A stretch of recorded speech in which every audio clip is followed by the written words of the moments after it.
Assalamualaikum warahmatullahi wabarakatuh. Untanya balik lagi, fans.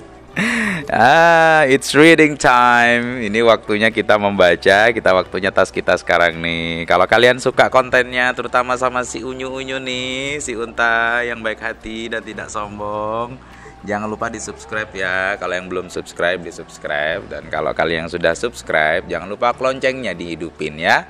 Jadi kalian bisa ngikutin terus tas kita dari episode 1 ke episode yang lainnya. Sip. Dan sana duduk dulu. Bareng situ. Mau kemana kamu? Iya, ada di situ. Nah, ya, dah. Kayak orang gila ya kayak.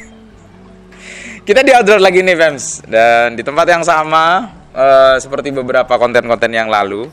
Dan sekarang ini kita akan memulai dari episode yang baru, bukan lagi tentang bercerita tentang wanita-wanita di sekeliling Rasulullah, tapi sudah lebih kepada pribadi Rasulullah.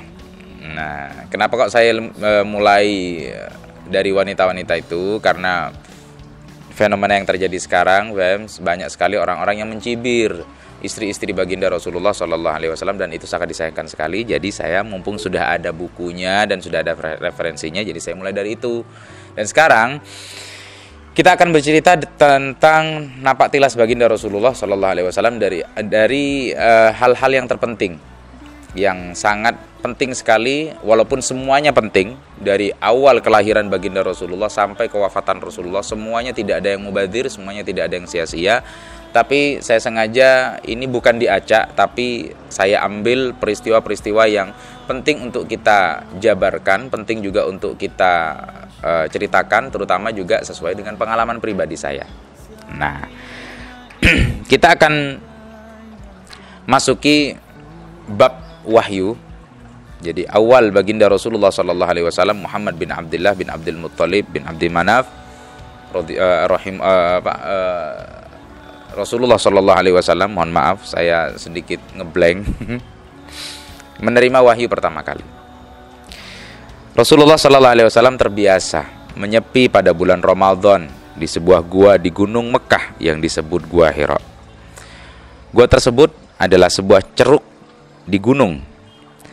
Jaraknya sekitar 2 jam dari Mekah dengan berjalan kaki dan 1 jam dengan mendaki. Jadi 3 jam semua.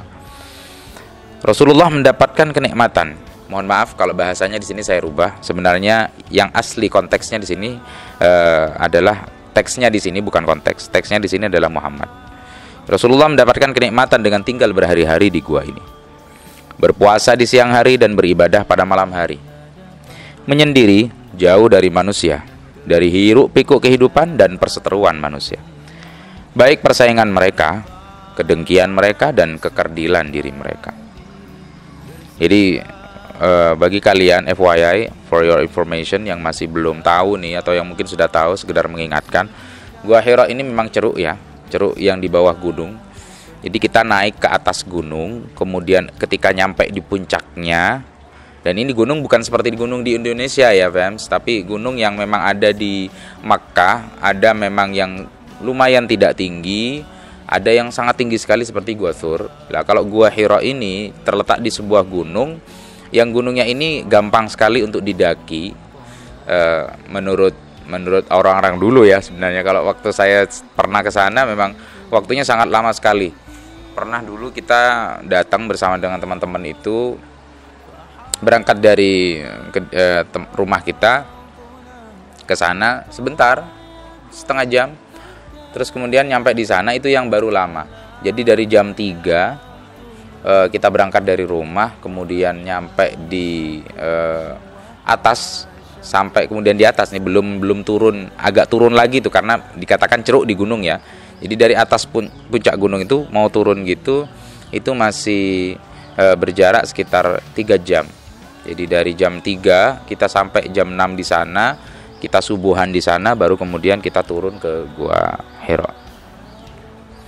Dari gua sunyi tersebut, kota Mekah dari jauh terlihat sangat kecil. Memang betul, kehidupan tampak kerdil, mengawasinya dari kejauhan seakan begitu sunyi dan hampa. Apa yang dilakukan Rasulullah di tempat yang sunyi sepi ini?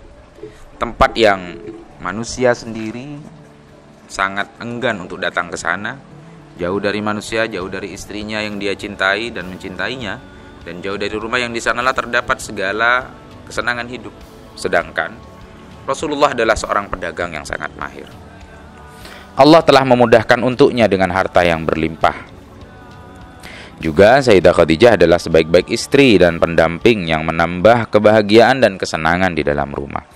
Jadi Rasulullah sebelum menerima wahyu, sebenarnya Rasulullah sudah keadaannya sangat berkecukupan, apalagi ditambah dengan Sayyidah Khadijah yang sudah dinikahinya selama 15 tahun, dari umur 25 sampai umur 40 tahun. Ketika umur 40 tahun, kegelisahan Rasulullah semakin memuncak ceritanya di sini. Padahal beliau seorang pedagang yang memang betul-betul sukses. Istrinya Sayyidah Khadijah juga seorang saudagar yang sangat sukses. Lantas mengapa beliau tinggalkan semuanya dengan menghabiskan malam-malam yang dingin di gua tersebut? Pastinya ada kekuatan yang memberangkatkannya dan tidak diragukan lagi hal itu demi perkara yang mulia.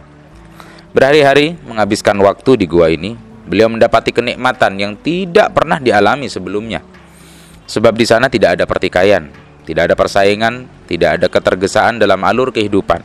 Di sana banyak waktu leluasa untuk bertafakkur dan merenung, seakan beliau sedang menanggung beban pada pundaknya. Apa yang membuat beliau ini gelisah? Tiada lain melainkan apa yang terjadi pada kaumnya yang mengusik hatinya. Mereka adalah generasi pewaris Nabi Ibrahim alaihissalam dan Nabi Ismail alaihissalam yang menyembah berhala yang terbuat dari batu. Ini yang menyusahkan Rasulullah. Dan pada masa itu diyakinkan sudah oleh banyak para ulama ahli sejarah bahwa masa itu adalah masa fatrah yang dihadapi oleh Rasulullah sebelum Rasulullah diutus menjadi nabi dan juga menjadi rasul. Sayyidina Muhammad sebagaimana halnya sebagian orang-orang yang diberi petunjuk untuk kaumnya mengetahui bahwasanya Allah itu ada. Adapun peribadatan kaumnya merupakan kesesatan yang berasal dari hawa nafsu. Kendati demikian, beliau belum memiliki kebenaran yang sesungguhnya. Beliau belum memiliki agama untuk diikuti. Beliau bukan seorang Yahudi. Beliau juga bukan seorang Nasrani dan juga bukan musyrik. Bahkan orang tuanya pun tidak ada satupun dari mereka yang menyekutukan Allah Subhanahu wa taala. Beliau mengikuti jejak ibadah yang dibawa oleh Nabi Ibrahim dan Nabi Ismail. Akan tetapi masa yang panjang telah menghapus sebagian besar dari ajaran peribadatan yang ditinggalkan kedua nabi tersebut bagi penduduk pasar padang pasir. Sehingga tidak diragukan lagi Gua Hira menjadi tempat yang menjadi pelarian bagi Rasulullah Shallallahu Alaihi Wasallam, menikmati kesendirian, menikmati keheningan, jauh dari kepalsuan dunia. Beliau sadar sepenuhnya bahwa dirinya adalah makhluk yang fana dan bahwa di sana terdapat Sang Pencipta yang kekal. Apakah Sang Khalik menciptakan manusia untuk menyembah berhala-berhala ini? Itu yang menjadi pertanyaan Rasulullah dan menyebarkan kerusakan dan kejahatan di muka bumi. Allah Subhanahu wa taala adalah kebenaran, cahaya dan keadilan. Sayyidina Muhammad sangat sedih melihat semua fenomena ini. Namun dalam hari-hari yang selanjutnya Rasulullah pun sempat beliau ketika pulang menuju Khadijah, Sayyidah Khadijah maksud saya, dan berkata, pada saat aku sedang menyendiri, aku mendengar suara-suara. Demi Allah, aku merasa takut sesuatu yang buruk terjadi. Selama berhari-hari beliau berada di Gua Hira, ini yang beliau dengar. Kemudian Sayyidah Khadijah menenangkannya dan berkata kepadanya, Allah lah tempat berlindung. Allah tidak akan menimpakan hal itu kepadamu, sebab demi Allah, engkau adalah orang yang senantiasa melaksanakan amanah, menyambung silaturahim dan jujur di dalam ucapan. Kejadian ini, mendengar suara-suara ini berlangsung beberapa kali. Namun tidak membuat Rasulullah kemudian undur diri dari Gua Hira. Rasulullah pun merasakan hal tersebut. Di setiap bulan Ramadan tidak berhenti beliau untuk datang ke Gua Hira. Sehingga pada salah satu rutinitas ruhaninya di bulan Ramadan, tepatnya pada 6 Agustus 610 Masehi, di masa usianya saat itu 40, seperti biasa beliau menuju Gua Hira.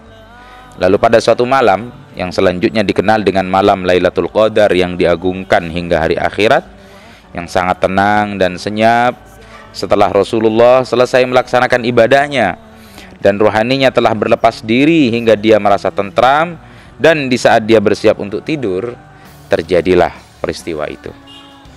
Saat sedang tidur, beliau mendengar suara berkata kepadanya, "Iqra", bacalah. Selanjutnya Rasulullah mengisahkan apa yang terjadi. Apa kata Rasulullah? "Ketika aku sedang tidur, tiba-tiba datang kepadaku sesosok membawa sesuatu dari sutra yang di dalamnya terdapat sebuah kitab.